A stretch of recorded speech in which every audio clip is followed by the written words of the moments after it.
My name's Sherry Wentworth and I'm on the Bundoora campus. In this topic we're looking at the introduction to the palm. So there'll be 3 video clips looking at the palm. In this one we're going through some of the concepts you've already learnt and how they apply to the palm. The first idea is the one of extrinsic and intrinsic muscles. So we're looking at the idea of extrinsic muscles having their origin outside the region we're interested, so outside the hand, and their insertion inside the hand. Intrinsic muscles will be those that have both origin and insertion inside the hand. We're going to group those muscles, so I'll start with the muscles of the thumb, and we'll need to look at both anteriorly and posteriorly. So anteriorly we have, first of all, the extrinsic muscles, and for extrinsic we have flexor pollicis longus. We're then going to add 4 intrinsic muscles. So we're going to look at flexor pollicis brevis. Remembering, of course, if you have a longus, you'll be looking for a brevis. We also have abductor pollicis brevis, opponens pollicis, and adductor pollicis. Posteriorly, we have more extrinsic muscles, the extensors. So we're looking at extensor pollicis longus, extensor pollicis brevis, abductor pollicis longus, and then intrinsic muscles. We don't actually have any intrinsic muscles on the posterior surface. Now you'll notice I've coloured 3 of the intrinsic anterior muscles in red. This is because these are grouped together and referred to as the thenar muscles. Abductor pollicis, while it attaches to the thumb, is not found in that small region at the base of the thumb, referred to as the thenar eminence. And that is what's shown on the diagram there circled. So that prominent muscle at the base, muscly area at the base of the thumb is the thenar eminence. Okay, that's the thumb. Let's consider what's going on with the digits. We're going to start first of all with digits 2 to 4. So by looking at those, again looking at extrinsics and intrinsics, and again anterior and posterior muscles. So anteriorly, the extrinsics are our flexors, flexor digitorum superficialis and flexor digitorum profundus. Intrinsics, we're looking at a group of muscles that you've already met in the foot, so lumbricals, and we're looking at the interossei. Here, of course, we're referring to them as palmar interossei and dorsal interossei. If we turn the hand over and look at the digits in the same way, so digits 2 to 4, we're looking at the posterior surface, and we'll have again extrinsic muscles, extensor digitorum, and going to the second digit, extensor indicis. Posteriorly, there are no intrinsic muscles. Now, we've left out the 5th finger, so let's look at digit 5. Anteriorly, we'll again have extrinsic muscles, the flexors, so flexor digitorum superficialis and flexor digitorum profundus. Intrinsic muscles, we do exactly the same thing as we had with the thenar muscles. So we have a group of 3 muscles that are going to work the 5th digit, so 3 intrinsics, and they follow the same naming pattern. So we have a flexor, an abductor and an opponens, but because they're going to the 5th digit, they are flexor digiti minimi, abductor digiti minimi, and opponens digiti minimi. Digiti minimi obviously indicating little finger. Posteriorly, we'll have the extrinsic muscles again, extensor digitorum and extensor digiti minimi. Intrinsic muscles, again, there are no intrinsic muscles on the posterior surface. So now you've seen for the whole posterior surface, no intrinsics, only extrinsics posteriorly. And there you can see the equivalent region at the base of the little finger.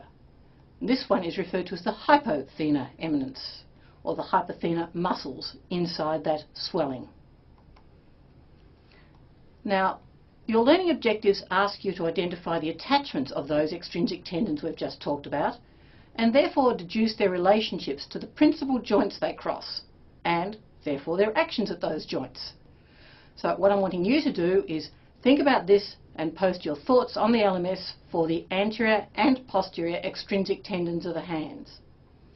I've given you some figures in the next slide that might help you to work with this. So here we have an anterior and a posterior view showing tendons of the hand, so extrinsic tendons. You can see as they're coming from the forearm into the hand.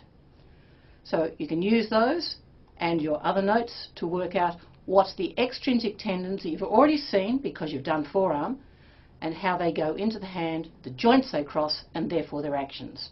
So post those answers on the forum as well. Now, we're going to use those diagrams again, and we're using them to show the tendons of the hand and reviewing the relationships of the tendon sheaths. So again, I'm going to ask you to do this one.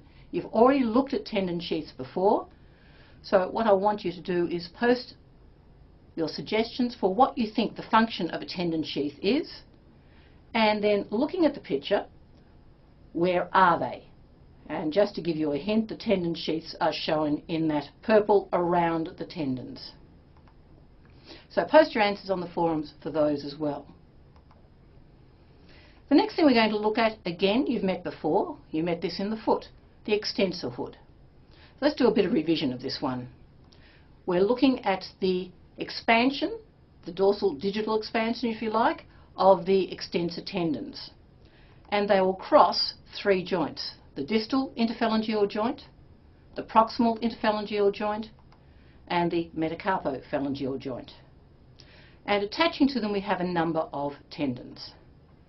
So we have first of all a ligament shown here, the deep transverse metacarpal ligament, joining the four fingers together. The tendons attach down onto the distal and intermediate phalanx. We have two side bands or collateral bands that attach onto the distal phalanx, and one middle band that attaches onto the intermediate phalanx. So those are the insertions of the extensor hood. Attaching to the hood, so it's attaching to the extensor digitorum tendon, which is shown in the middle, attaching to the expansion of that, we have the interossei. And we'll also have the lumbricals. So exactly the same as you saw in the foot. What I want you to think about, and here I've got some question marks to indicate that, is which of these interossei, are they dorsal or are they palmar, which would be shown if this was an illustration of the second digit, and which would be shown if that was the third digit. Are they the same or are they different? Again, I want you to post your answers on the forum.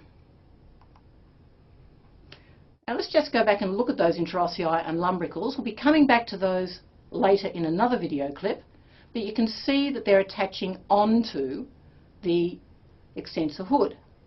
And we've already seen that they do not occur posteriorly because we have no intrinsic muscles posteriorly. So these are anterior muscles.